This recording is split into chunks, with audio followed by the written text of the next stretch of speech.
Indycar is back on iRacing.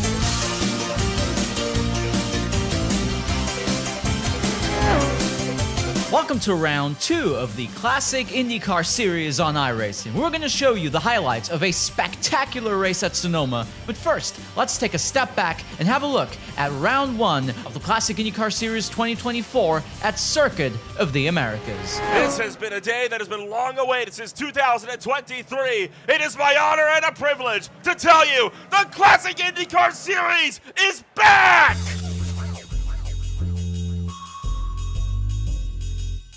With round 1 of the classic IndyCar series taking place at Circuit of the Americas, teams and drivers were unsure what to expect, and with a few minutes to go until qualifying, a familiar foe decided to arrive. Despite his part-time schedule, the King of Chins and reigning CIS champion Joshua Chin decided to open the championship, and he did so in style. I wasn't even planning on running today, just kind of a spur of the moment thing, and worked out pretty well. Setup was already a good spot thanks to Jamie and Andrew, and then just did some last minute tweaks and got it up there. I didn't figure I would have qualifying pace, and I was hoping the race pace would be pretty good, and thankfully it was. I was struggling in dirty air really badly the first stint, and the more I think about it, maybe it wasn't just the dirty air, it might have just been the track rubbering up and getting tighter and tighter, because the second and third stints were a really big struggle. And yet, Cameron Dance gave him a rather solid run for his money.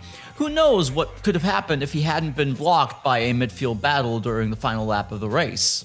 Are they going to come through blows again? The battle for fifth is side by side. That's holding up Cameron Dance. Dance with nowhere to go. He almost loses it. Chin trying to hang on. Chris Knox mightily impressed in his first CIS qualifying session, taking pole position by 0.6 of a second. It wouldn't be long, though, for the 5-star motorsports driver to make his first wheel-to-wheel contact in the championship. An impressive comeback drive would lead to a top 5 finish at the end of 60 laps. Also, Knox may or may not have been able to avoid some other tricky, let's say, experiences. To defend Lucas Laville, though, he was heavily sick on Sunday, explaining his retirement from the grueling event. Let's see what Laville, Cameron, and the rest of the title contenders can achieve today at Sonoma. A back of grid penalty probably won't help Laville and his teammate Jan Hoffmann. With that, let's hand you over to Austin Edstrom and Nolan J. Rempel for the CIS Pavement Recycling Systems 150 live on Green Flag TV. Let's take a rundown of how everything's going to shake on up. Started on the pole, it is Ethan Aiken alongside Matt Molnar making his debut here tonight, at least in this 2024 campaign out of Canada. Marshall Stanley will be in the number 3 spot with Cameron Dance trying to get some redemption after falling to second after being caught in a battle with lap traffic in 4th. Sebastian Kinder, the Frenchman, is going to be making his first appearance in the 2024 season, down in the number 5 position with Jack Stiles also making his first appearance in 6th. Johnny Garrett is 7th, Franz Josef Stum is in 8th, BJL was in 9th with Andrew Wood to round out the top 10. Caleb Weekley is going to be starting in the 11th place spot with Randy Shoemake side by side with him in 12th. Jamie Wilson starting in 13th with Hans Pitkinen in 14th. Andrew Aitken will be starting in the 15th spot with Rob Barnacow in 16th. Mike Gerlicka in 17th with Brandon Dollar 18th, Jan Hoffman in 19th, sorry, I should say Jan Hoffman in 19th, and Robert Grosser in 20th. 21st place with Julian Altena alongside Lucas Laville. Andrew Adair Saunders is in 23rd with Logan Simmons down in 24th. Dollar, Grosser, and Simmons will start this race from pit road. 21 out of 24 starters will take to the green flag out of the final here. But we're happy that you're joining us here on a Sunday afternoon. Egan jumps on the loud pedal. We are racing for the Pavement Systems, the Pavement Recycling Systems 150 at Sonoma. Egan on a good getaway, firing up to turn numbers 1 and 2. He's going to tuck in line with Matt Molnar, who's going to give him the room to work with. Couple goes off in the background, and we got a huge pile-up coming up the hill. Yeah, the top 10 or so all got through turn 1 fine, but a little bit further back, a couple drivers off the road. Oh, that left front is off of the 27. That's going to be his night over. Not even going to have an opportunity. Andrew Aitken already after lap number 1 going to be out. Rest of the pack, meanwhile, firing down the hill and through the carousel for the first time tonight. Ethan Egan hanging on, but only by about 0.3 of a second from Matt Molnar, as Molnar trying to see if he can't catch up. The top, really about 7 or so, still bunched up line astern. I thought we'd see a little bit more of a spread amongst the top runners, considering how technical this racetrack is and how there's not a whole lot of very high-speed corners. Everything tends to be lower to medium-speed corners by IndyCar standards. Looking like Egan, though, will be looking to lead lap number 1. there was one guy that went around with Aiken here at the very beginning that I'm a little worried about too. Oh, right there, the 27 lost control, so both the Aero X teammates got collected, and they're both going to be out of the race. That's big trouble. I think that was Buttkicker that went off with him, and it was. So 2 of the Aero X drivers out of the race on just the opening series of corners. Taking a look back to Hans Picken and Caleb Weekly and Jan Hoffmann battling for 13th on back as they work their way through this really rapid final sector. Caleb Weekly trying to keep Hoffmann at bay. Hoffmann around the long way through the sweeper and down in towards that right-hand kink. So risky to make a move there, but credit to Hoffmann. He made it work. On throttle, like the driver in front of him. Oh, is this Caleb up the banking through the carousel? So Ethan Aiken looking like he wants to get himself his first win of the season, and he could very well make it work, seeing as how Joshua Chin, again, not present. And of course, the defending champion, we mentioned earlier, running that part-time schedule. Wasn't even sure if he was going to race last week at COTA, as he mentioned in his winner's interview. So it's not terribly surprising to see him not present here this afternoon. It does give some of these other drivers, though, a chance to make up that time. And we'll see how this could shake up the championship order. I wonder if Cameron Dance can potentially find his way back to the front, because he was fighting Chin for the lead for most of the race in COTA. Jumps on the brakes, and is he? Oh, he's clipped the tires there, coming to the corner. Oh, man, that's going to be huge damage. That's going to completely destroy his race. I mean, he's going to continue to go backward for the rest of this. I mean, what in the world? Late on the brakes, looks good. Turned in just a little too early, clipped it with the right rear. And meanwhile, VJL under fire. Jamie Wilson round the long way through turn 2, and the Team Chimera 87 picks off the Swede. Picks up the Finn, and that will leave Wilson to punch his ticket into the top 10. Jan Hoffmann trying to get up there as well. Oh boy, VJL under a lot of fire. In my opinion, oh, Cameron Dance again. And he's not the only one. Stanley's off the track. It's not Dance. Sorry, I thought it was Cameron Dance. It looks like it's teammate. They have the same paint scheme. And then, like you mentioned, the 25 Stanley off the racetrack. No, you were correct. It was Jack Stiles that went off, and Marshall Stanley as well. So 2 drivers within the top 5, both spinning off the racetrack. 34-second stop. That is, that's about a third of a lap, and he has just spun off the racetrack again at the exact same place. So Stanley having a heck of a time here. And, oh, that time he clatters the left rear. It just devolved so quickly. And that upset Cameron Dance, it upset Jack Stiles, who was caught off guard, and that allowed for Andrew Wood to sweep right through. Like he did through the carousel last time by, coming through turn 2 here. Got to the inside of Wood, takes a spot back. Great job from Jack Stiles. He made a similar mistake a couple laps ago.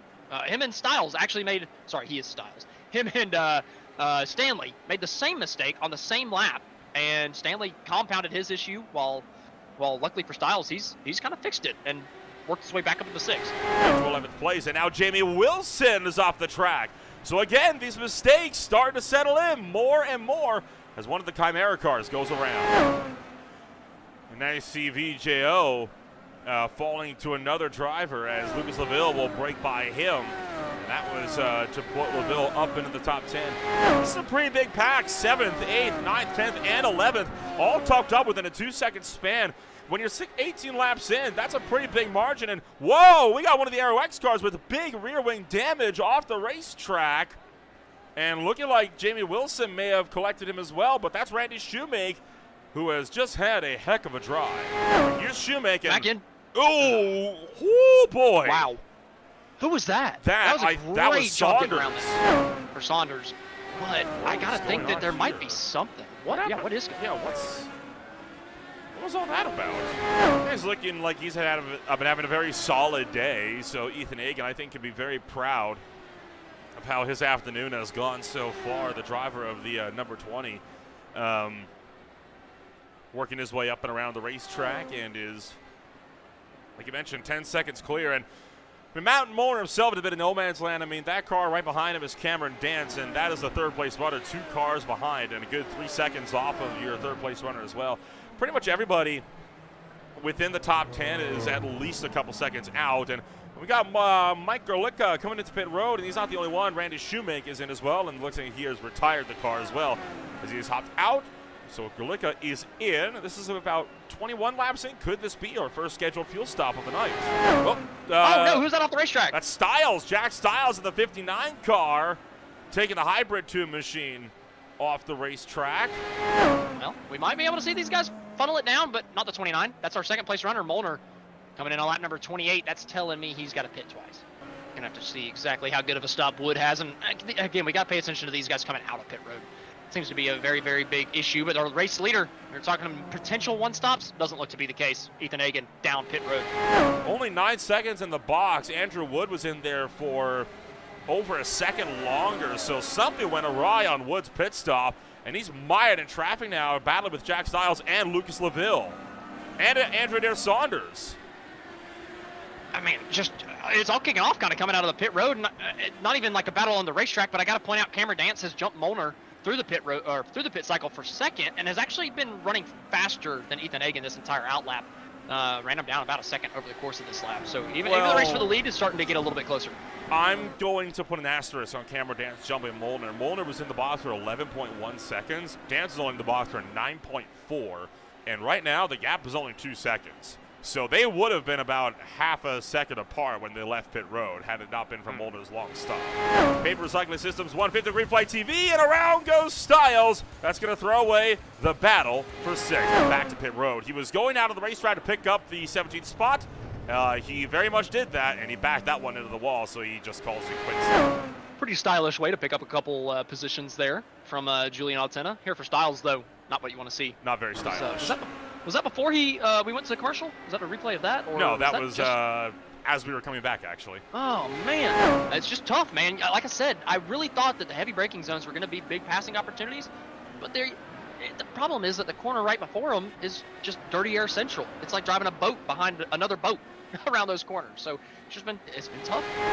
Wood and LaVille will continue to do gap amongst themselves. I've been kind of tracking this battle for the top 2 as well. And you can see, I mean, Molnar was running down Cameron Dance pretty convincingly the last couple laps, but this last time by actually lost 0.3 of a second too. So Cameron Dance could be under fire here before too long. That gap's less than 2 seconds away, so it's not a huge distance, especially since Dance has got lap traffic in front of him. So I really do think that the top 3 are relatively similar in pace, but Hagen's just stretched out that gap in that first stint and has set himself into a good spot as LaVille has finally gotten by Wood here. Made that pass up into turns 1 and 2 around the outside of the Team Chimera driver, and they got a little tight there coming up and over the rise, but LaVille able to make that pass work. Good show for him.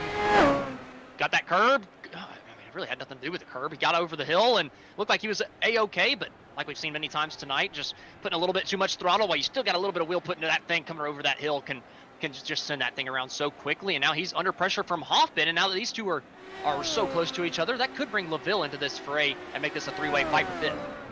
Issue is Hoffmann and LaVille are teammates, both for Vortex Sim Racing. So how eager are they going to be to battle it out with one another, right? Are they going to go for a position swap potentially? The last time we saw these drivers making these pit stops here on the racetrack, it was just shy of the halfway mark, about 4 laps away. Although they are, in theory, less than 10 laps. As you can see, the pit stop deltas for, well, right now, it only shows the top 4. We'll extend that to the top 10. Yeah, and looking at that, right, Agen ran 28 laps, Dance 28 laps, and they've got 19 currently on their tires. So you got to think that they're going to run another 8 or 9 laps, and then they'll come down. Obviously, just take a splash of gas. So this is where it comes down. Are they going to take tires on this one, or are they just going to take a splash of gas to get them to the end of the race? Because looking at Agen, if he can make it another 9 laps, we'll say, sitting at lap number 48, that would make him go to lap 57.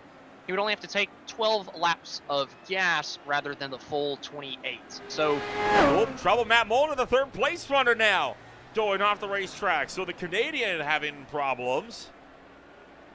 Looking like he may have just gone for a lazy slide off the edge of the corner. Did a great job to lock it down, though, so he didn't, I think, tag the berm, but he didn't slam in right up it like so many others have tonight. Oh, is this Saunders? Losing the position finally to Wilson.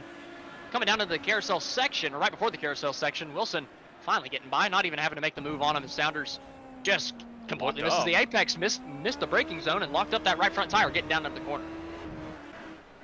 Pressured him into a mistake, and that was what Wood was hoping. Sorry, that's what Wilson was hoping for.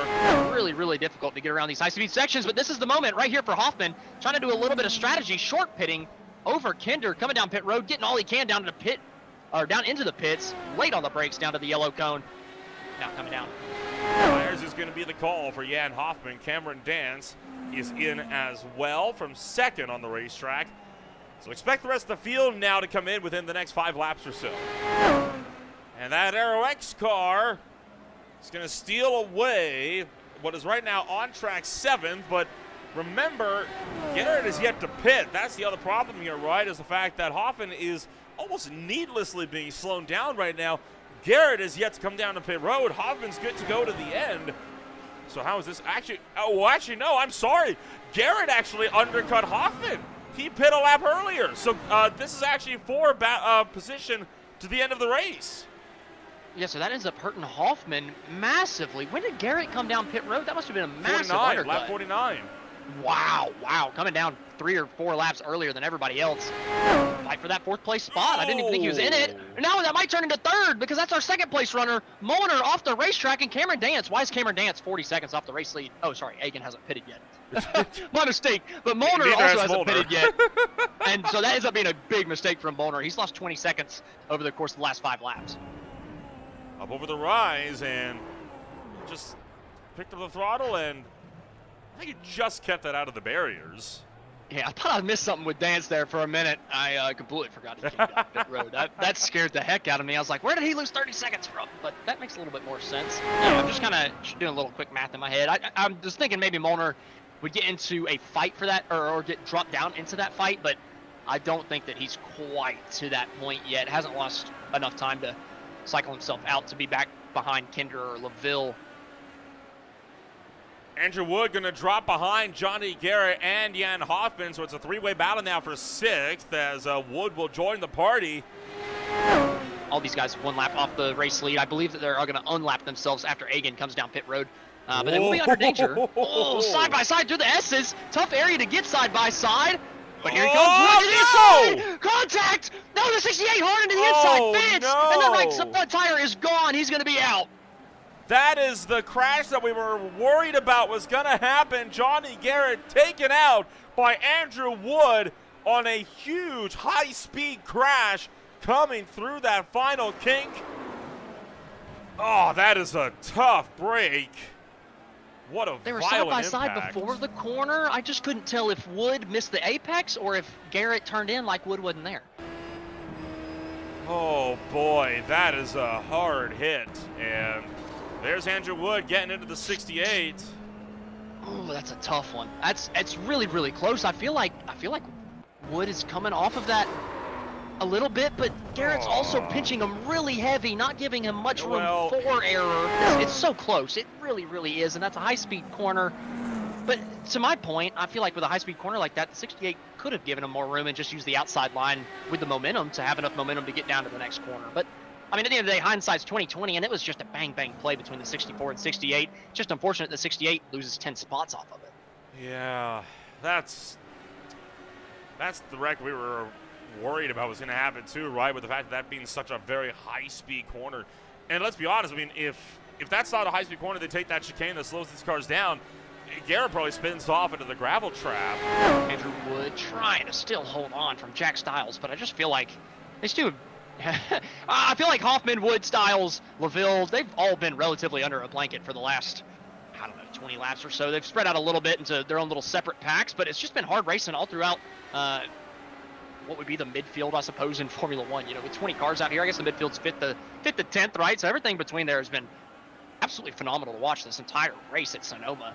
But Ethan Hagen up front is just making it look easy with a 10-second lead over Cameron Dance. Oh, and he's, woo, another good save. How in the world has he not destroyed that car? He lost the position, but I think he'll take that over the alternative. Yeah, no kidding. I mean, what in the world? He should not be in this race anymore. The 97, though. Kinder getting passed by LaVille, side by side, down the front straightaway, tight. Coming down through the kink of 1, down to the heavy braking zone of 2. It looks like the Frenchman's going to give it up. Good Move LaVille up to 4th. Great job from LaVille coming from 22nd on the grid. right on board. There you saw Lucas LaVille getting down into the corner. Watch Kinder here and how close he got to this pit wall. I mean, wow. He actually hit the pit wall. Wow. That might have contributed to him losing it, but again, that could have fired him across the track and cleaned out both of them. Well, I was going to say, you know what we call incidents that are 50-50? Racing incidents. Exactly. They're not really anybody at fault, or you can maybe even say both drivers had something to do with it. Yeah, I think it's probably both drivers could have done more to avoid exactly. I agree 100% with that. Saw VJO try to attack Andrew Adair Saunders down into the down to the turn 7 there, and it didn't go his way. Saunders hangs on. It's back on, but I just felt like the best opportunity to pass was through that, because now still it's the same predicament we were in just a while ago with him just being stuck in the dirty air. Slowdown penalty, I think, for VJO here as he pulled over. Oh, no! And he's clipped the barriers. Spins it off. He had a slowdown that he had to serve, took too much curb, and then trying to give up the time, he slams the wall, and that left front is destroyed. Oh, terrible, terrible break for VJO. The second time we've seen that happen tonight, coming through that corner. Somebody tapping one of the tires with that right rear. What in the world? Just hooked him. He may have hit that with the right front too, you know.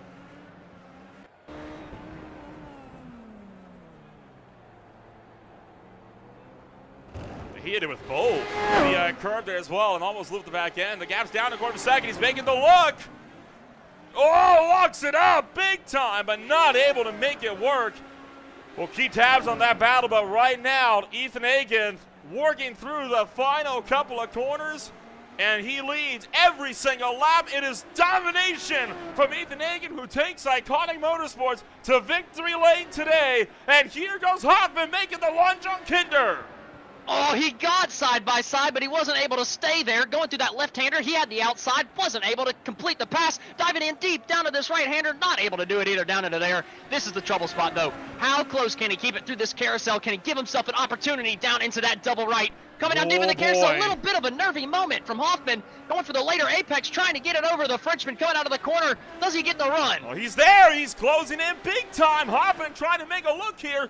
Down in towards turn number 7. Can't get the lunge. And the gap back up to 0.4 of a second. He's going to have to find some extra speed here big time through the S's. Right now, Kinder seeing if he can hang on. Back down the hill for the final time tonight. But Hoffmann compromises his line. That might be it. He's going to have to go for something here into this final corner, but 0.4 of a second.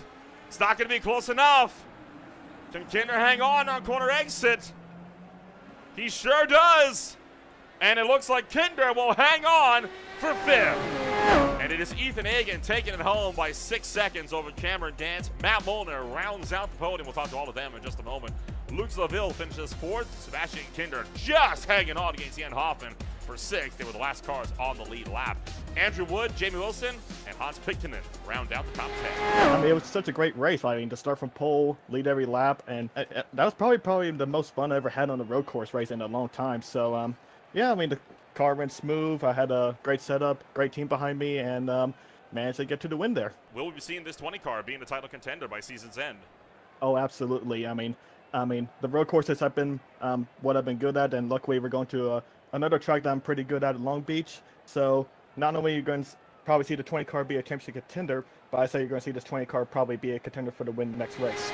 Yeah, it's got me a bit beat as to how he was doing such quick lap times for the entire race, and then how I managed to get to the same or quicker lap times right at the end. So yeah, I'm not 100% sure whether it was just the fact that that track really cooled off or rub it in a bit more, but yeah, unfortunate, but hey, look, P2 is a P2 at the end of the day. I'm not going to complain looking at it championship-wise, so looking pretty good. Just how hard was it to follow there tonight, especially around the carousel? It just seemed like maybe there's a little bit too much dirty air that y'all were fighting with.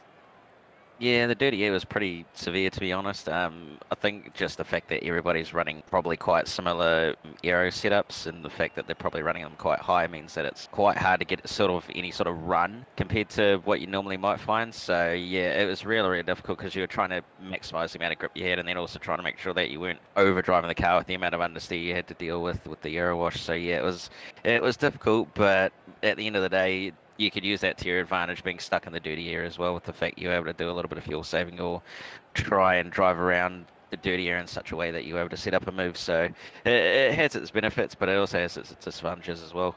Yeah, it was something, that's for sure. He really found a groove there at the end. He was way quicker than me at the end there. He even got the fastest lap, so it was pretty nerve-wracking there at the end, but luckily we kept it home, brought it home third. What was the strategy like for that number 29 machine throughout this evening? Yeah, so I took tires on the first stop, but for the last stop I just kept the old ones on just so you didn't have to go through that weird warm-up phase on the out lap. But some drivers, they took tires on the final stop and they said it worked out better, so it's definitely going to be something that we probably will look into for the rest of the races this season for sure.